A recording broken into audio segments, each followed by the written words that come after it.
We're coming up on almost a year of the Nintendo Switch 2 being out, and everybody that owns this console is asking the same question. Where are the games, Nintendo? And I remember when the Nintendo Switch 2 came out, I was so excited, and we got Donkey Kong, and we got Mario Kart World, and it just felt like such a fresh take on Nintendo properties and what Nintendo was doing at the time. And then the honeymoon phase kind of wore off. And although the Switch 2 is a very nice console, and I don't want to downplay that, the Switch 2 lacks something that a gaming console really does need, and that's games. You see, Nintendo was in a very unique position where the previous console, the Nintendo Switch, sold incredibly well. So you now have millions of users on this entry base, but you're now introducing new hardware that at the time, and pretty much still, you don't have a lot of content that is solely for this new hardware.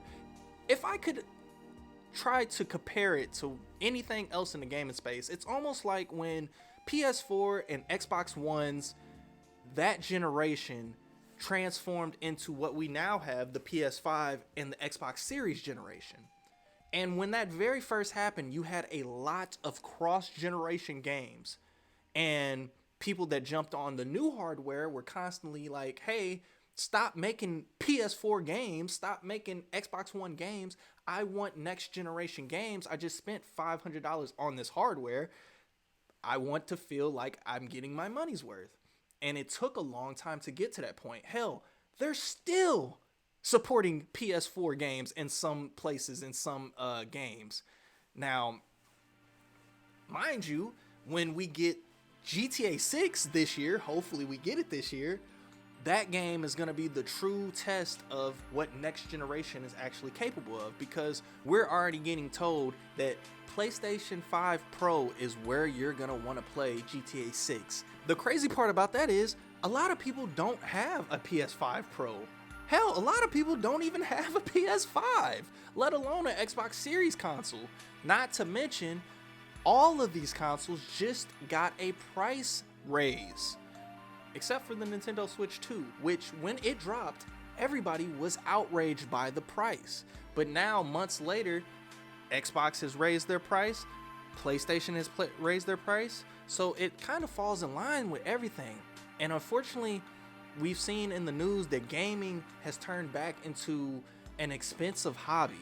And it's no longer just entry level. It's no longer, hey, you could just jump in and get all of these games. And man, do you guys remember the good old days of Game Pass being $1 a month?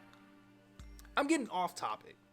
Back to the Nintendo Switch 2 and the lack of first-party support. Although third parties righted the wrongs with the original Nintendo Switch and showed up day one on the Nintendo Switch 2, third-party support is not what it once was in 2017. Let me take you back. In 2017, Nintendo had no third-party support. Not only that, we were in a very different gaming space because handheld gaming was still a very niche kind of gateway, and a lot of big AAA games weren't trying to put their games on a handheld device because the game was going to be very inferior to its counterpart on the Xbox and the PlayStation. Fast forward now, we have the Nintendo Switch 2, and this console is capable of running some of the same games that are ran on a PS5 and an Xbox Series, especially Xbox Series S, but the gaming landscape is no longer where it was in 2017. A lot of the third-party games that are showing up on Nintendo Switch 2 are older titles that people have more than likely played on other systems by now. So until we start seeing brand new third-party day and date titles hit the Nintendo Switch, that kind of conversation is already out the door. So now that we can't depend on third-party, a lot of people are looking at Nintendo for the first party. And the problem with people looking at Nintendo for the first party is what I said earlier in the video. We're in a weird position where Nintendo now has to go through the growing pains of jumping a generation, just like Microsoft and Sony had to with the PlayStation 4 and the Xbox One to the PS5 and the Xbox Series. Now you're seeing the same thing happen with Nintendo Switch 1 to Nintendo Switch 2. So many of these titles that we've gotten in the first year of Nintendo Switch 2 have just been Nintendo Switch 1 upgrades. Now mind you, I'm all here for a free upgrade, I'm all here for more content, but a lot of the time that was not the case with what we got with Nintendo.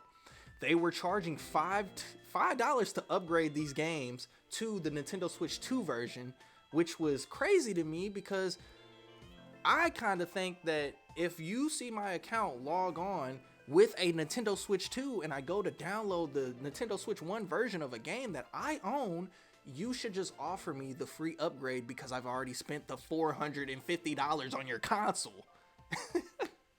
But I digress, man. It is what it is at this point. But it furthers the point that I was saying. Nintendo is too focused on just giving us cleaner, prettier versions of Nintendo Switch 1 games, and they are really holding their hand, and they're not showing their hand at all for what's to come with Nintendo Switch 2.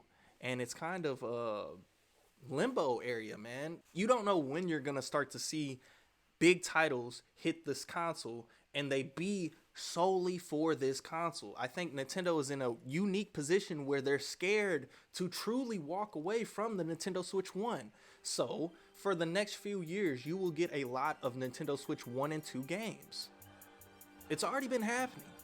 Now we do have some Nintendo Switch 2 exclusive games, i.e. Dust Bloods and other titles, but we haven't gotten them yet. And this will be the first year where we actually start to see a lot of those titles. So I'm curious to see, man.